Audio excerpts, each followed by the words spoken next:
guys, today we're going to be taking a look on EasyGrass Generator version 1.7. I just released the version on Blender Market and Gumroad, but then I had to travel to Brazil and I realized that the version had lots of bug fixes, so I fixed them and now they're fine. And this new version is being released this week, right? And it brings very exciting things for you. Uh, First, because it's totally portable to Blender 4.1. The previous version was working for Blender 4.1 as well, but the difference is now you have panels for organization on your modifier level. So now you can organize better, achieve your results in a much more pleasant way. Okay, and I will show you this. And it's not just that, we have new tools as well, and some of them very important for optimization in big scenes that I will show you. Take a look. So let's bring one landscape here, right? And make this kind of bigger, something like this. Something like this, maybe. Okay. Let's maybe this down, right? So this area would be our grass area. Okay, so I use Asset Browser for bring any object to my scene. So this is EasyGrass. If you are interested in learn how to use Asset Browser, there are a bunch of videos on YouTube. There are videos on my channel as well when I'm showing you how to create the thumbnails. So anyway, this is EasyGrass Generator version 1.7. So I just drag and drop to my scene, press Ctrl Z. So now I have my EasyGrass on my scene, right? The only thing you have to do is, as you can see now, you don't have all the other stuff that you used to have before. Okay, before you had another gizmo and not just the UV control. Now you just have the UV control, and the reason is this. Okay, I will show you. So you have your grass, you have a grass plane, and you have where your grass is supposed to be. So in this case, you just need to select where your grass is supposed to be. Select your plane for the last, press Ctrl G, and combine them. The result is now your grass is scattered all over the place. Okay, so now you can just select your entire plane, delete it, and voila, you have your grass here going on.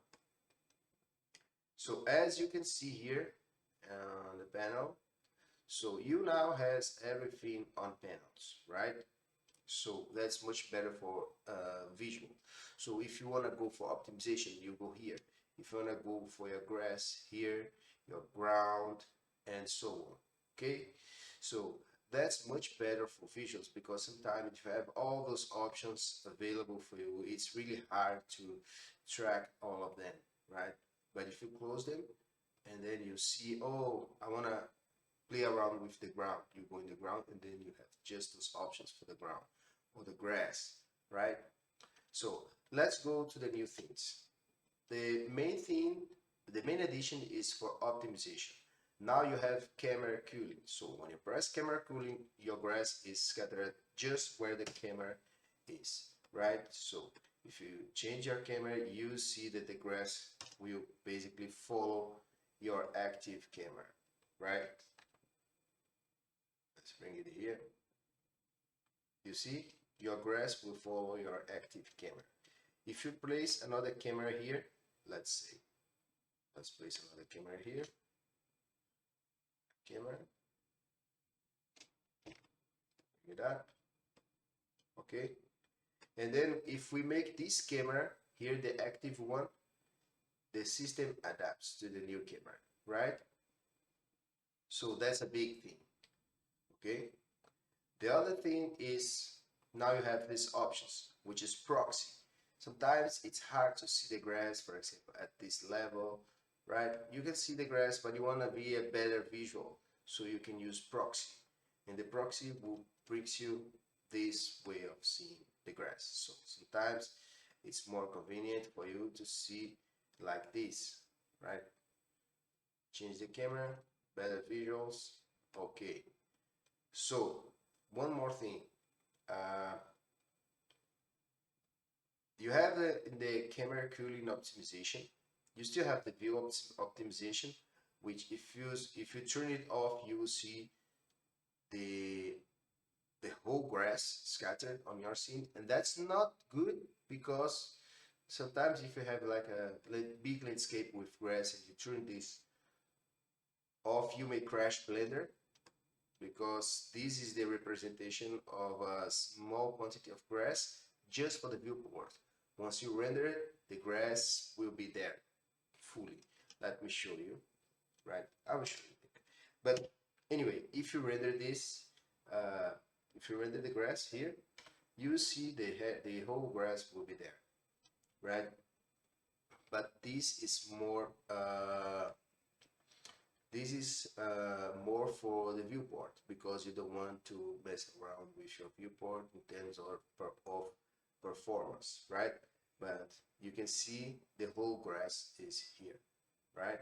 So no big deal. And the grass seems pretty nice. Look at this, right? So that's it. You can see the whole grass will show you.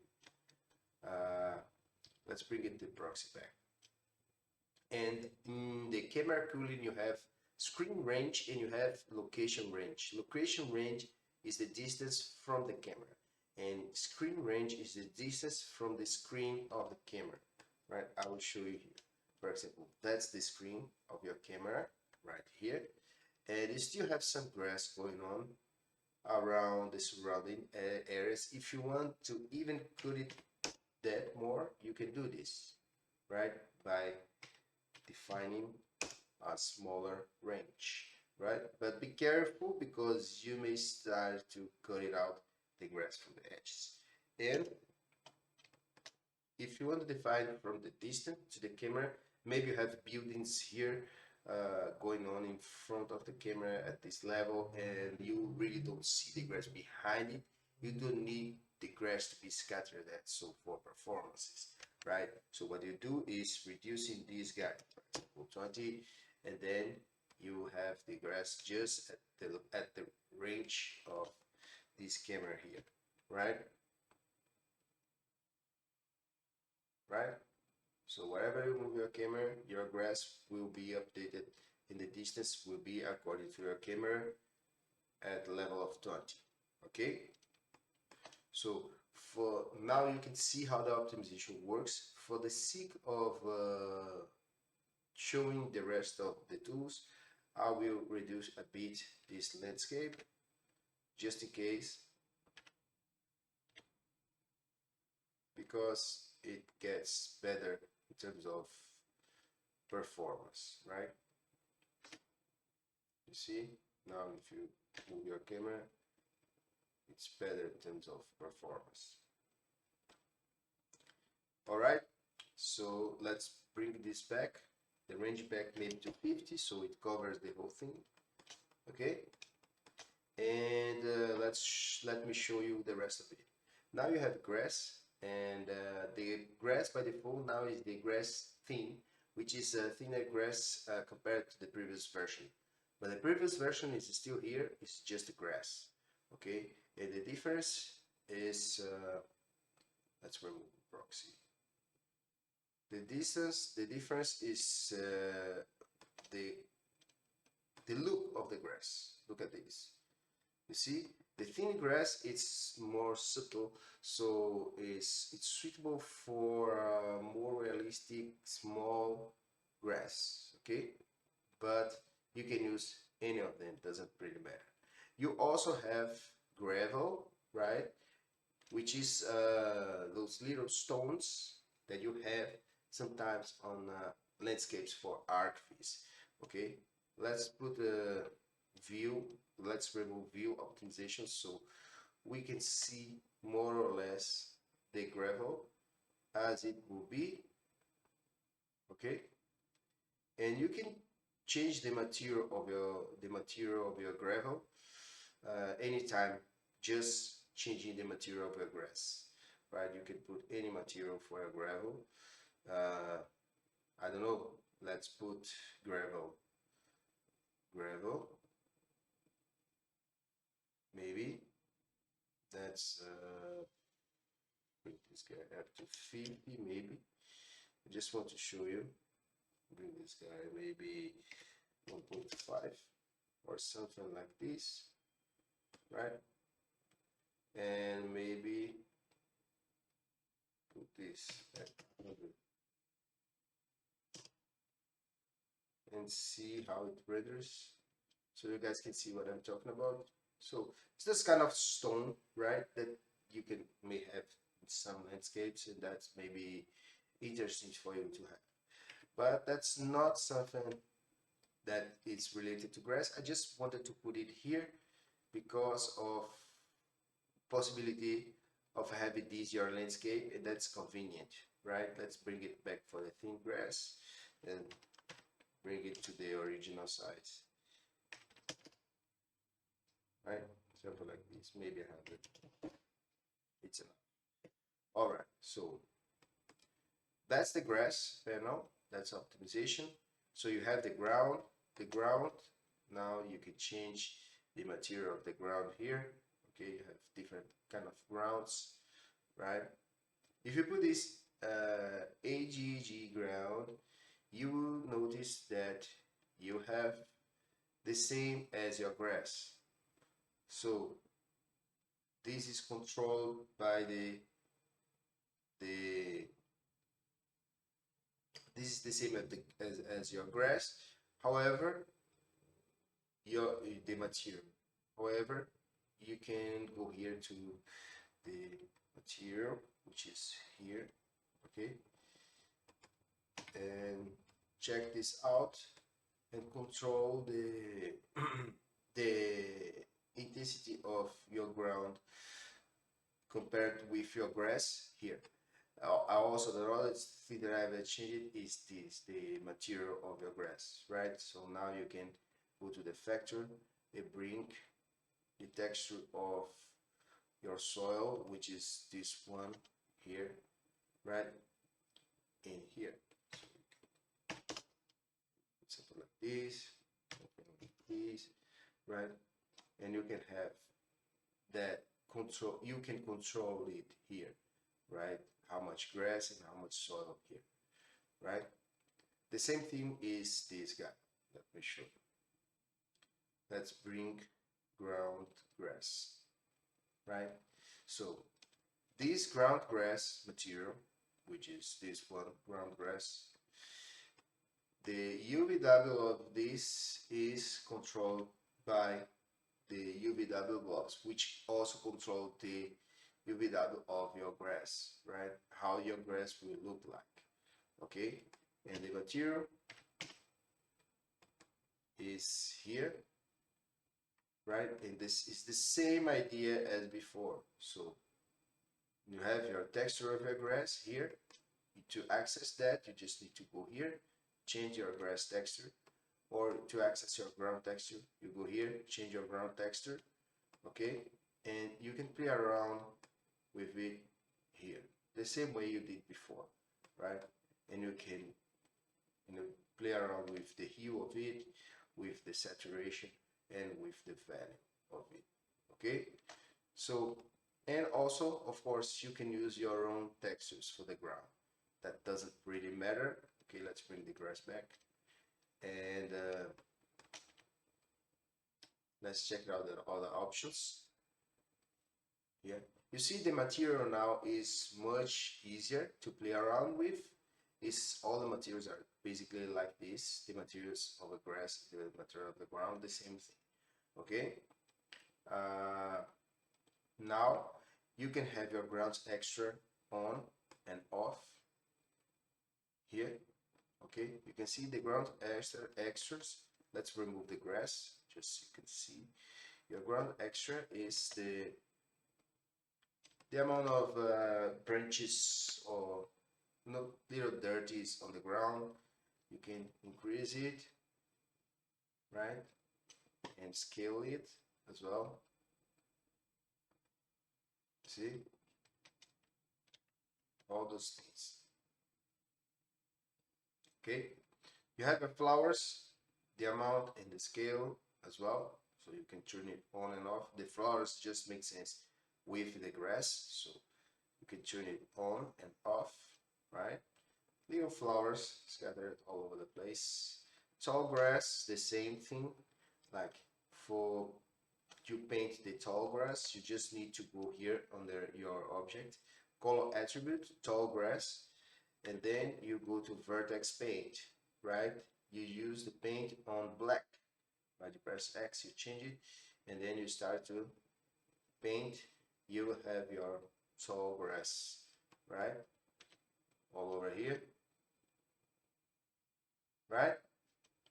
So you have that in the previous version as well, so not a big deal. And now it's just you have a panel to control it, the density, the scale of it. The same for the sage, the density and the scale.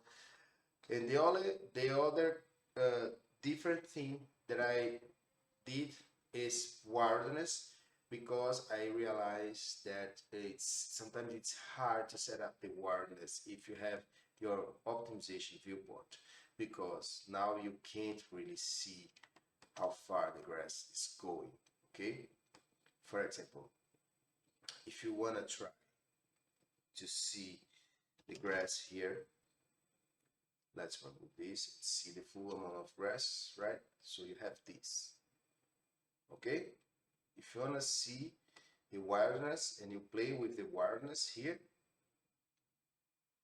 you actually, it's hard to tell the pattern of a grass, right?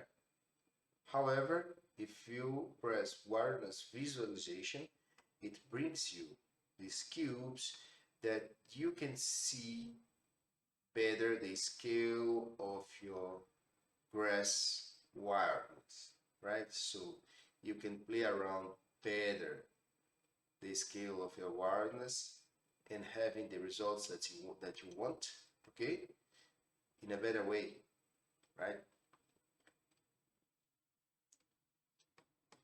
Simple. Let's bring this cat back here and render this out so you can see the wildness is now as you set it up.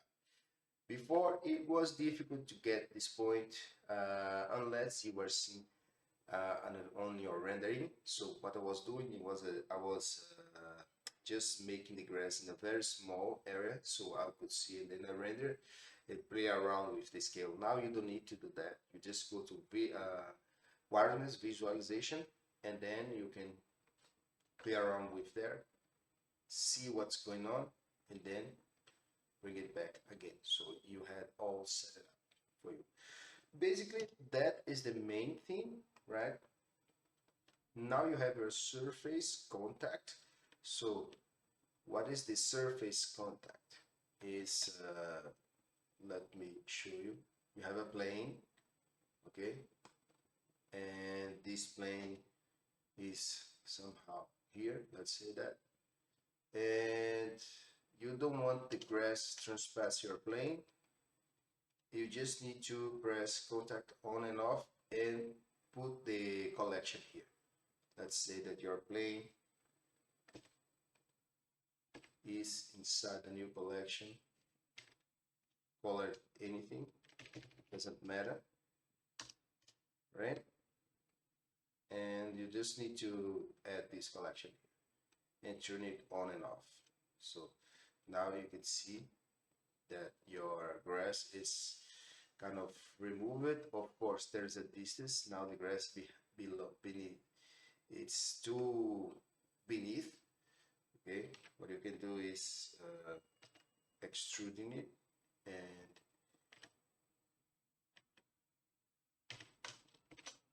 you will have it removed, right? That's removed. From everywhere you put your grass will be removed, right? Look at this. Look at this, no grass. No grass is trespassing the area, okay? Which is cool because it's not what you want, okay? If you remove the object, your grass is gone because it's taking the contact on and off from this collection. They just you just turn it off and bring it out, okay?